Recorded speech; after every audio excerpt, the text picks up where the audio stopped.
जय हिंद, वंदे मातरम। आज हम बात करने वाले हैं पॉलिटिकल हिंसा के बारे में।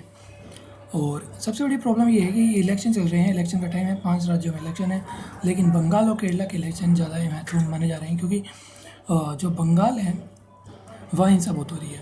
वहाँ पर आए दिन बीजेपी के कार्यकर्ताओं को मारा जा रहा है और यहीं तक यही नहीं बल्कि बीजेपी की जो रैलियाँ निकल रही हैं उन पर पत्थरबाजी हो रही है। जैसे कि जेपी नड्डा की सभा में हुई थी, या गाड़ियों से जा रहे हैं तो पत्थर फेंके जा रहे हैं उनके ऊपर, स्पेशली बीजेपी के कार्यकर्ताओं पे, और वो टीएमसी कर रही है। और केरल में जो पीएफआई के लोग हैं, पॉपुलर फ्रंट ऑफ इंडिया के लोग हैं, वो आरएसएस के लोगों को मार रहे हैं और केरल में भी हिंसा चल रही है। लेकिन इन दो राज्यों के अलावा एक है तमिलनाडु में भी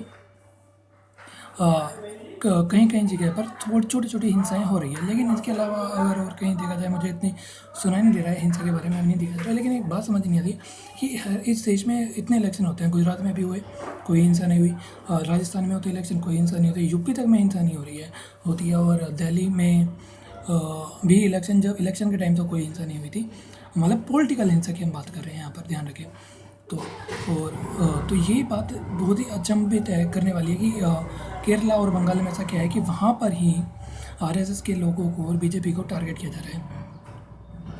और इसमें घबराने वाली बात ये है कि जो कोलकाता है या पश्चिम बंगाल है, वेस्ट बंगाल है, वो बांग्लादेश से जुड़ी उसकी बॉर्डर, रोहिंग्या मुसलमान बांग्लादेश की बॉर्डर को क्रॉस करके इंडिया आते हैं।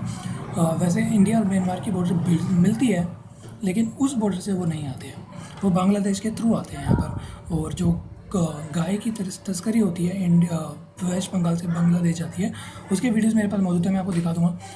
वो भी बहुत होती है और वो वेस्ट बंगाल से लोग बहुत आते हैं इंडिया में बॉर्डर क्रॉस करके। मैं आपको वीडियो प्रूफ दिखाऊंगा, ऐसी टेंशन वाली बात नहीं है। इसके अलावा केरला का धीरे धीरे इस्लामिकरण हो रहा है और वो रेडिकल बनते जा रहा है। अगर अभी हाल ही में 2 टेररिस्ट पकड़े गए जो केरला के थे। इसके अलावा जो केरला में जो आरएसएस के 2 बंदों को दिखाया था कि वो बंदी बना के ले जा रहे हैं, और जो मोपला जेनोसाइड हुआ था उसकी 100वीं वर्षगांठ बना रहे थे, वो सेलिब्रेट करते हैं, मतलब जेनोसाइड को सेलिब्रेट कर रहे थे। ठीक है, उनकी मानसिकता कितनी बेकार है। और वो कहते हैं कि लिटरेसी रेट उनकी हाई है। लिटरेसी रेट हाई होने से होता है क्या है, क्या आपकी जो सिख मेंटेलिटी है वो कैसी है, क्या आप मतलब वायलेंस को कितना सपोर्ट करते हैं, बात इस पे है। उसके अलावा फिर देखा जाए तो ISIS जो Islamic state of Iraq and Syria था, उसमें भी केरला के लोग गए थे।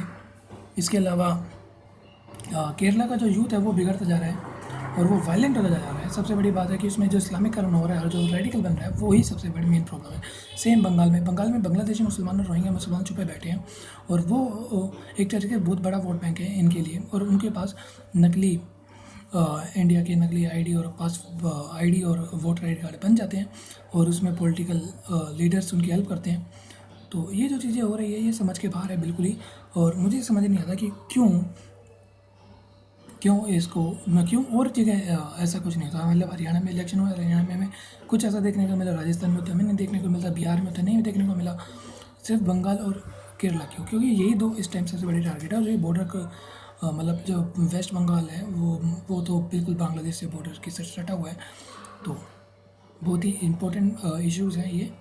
और अगर इंडिया को अपने देश में घुसपैठ रोकनी है, स्पेशली रोहिंग्या मुसलमान और बांग्लादेशी मुसलमानों की, तो वो उसके लिए हमें वेस्ट बंगाल को सिक्योर करना पड़ेगा। और जो टीएमसी है वो इस चीज़ में नाकाम नहीं रही है, बल्कि वो सपोर्टिव है इसकी। सबसे बड़ी प्रॉब्लम तो ये है कि जो टीएमसी है वो इधर सपोर्ट करती है और वो बांग्लादेशी और रोहिंग्या मुसलमानों को इंडिया के अंदर ला रही है।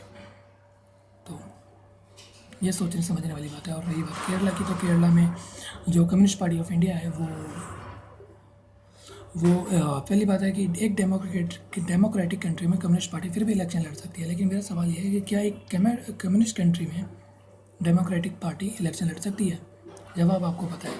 इसलिए मैं चाहता हूँ कि कम्युनिस्ट पार्टी ऑफ इंडिया ना जीते और केरला के लोग समझे और इस बात को समझे कि वो बीजेपी को वोट दे। कांग्रेस भी मच बैठ रहा है, बट लेकिन सीपीआई और कांग्रेस का गठबंधन है, तो कांग्रेस इसलिए एक बड़ा विकल्प नहीं है वहाँ पर मेरे लिए। तो केरला के लोगों को, जहाँ तक मेरा अंदाजा है, उनको बीजेपी को वोट देना चाहिए। और एक बात बंगाल की, तो बंगाल में तो बीजेपी आ रही है, इसमें कोई 2 राय नहीं है, 100% शोरूम है और बहुत जल्द आपको देखने को मिलेगा। और तमिलनाडु के जो इलेक्शन होंगे उस पर भी हम एक सेपरेट वीडियो मैं बनाऊँगा कुछ दिन में। तो आज की वीडियो के लिए सिर्फ इतना ही। जय हिंद, वंदे मातरम और जय श्री राम।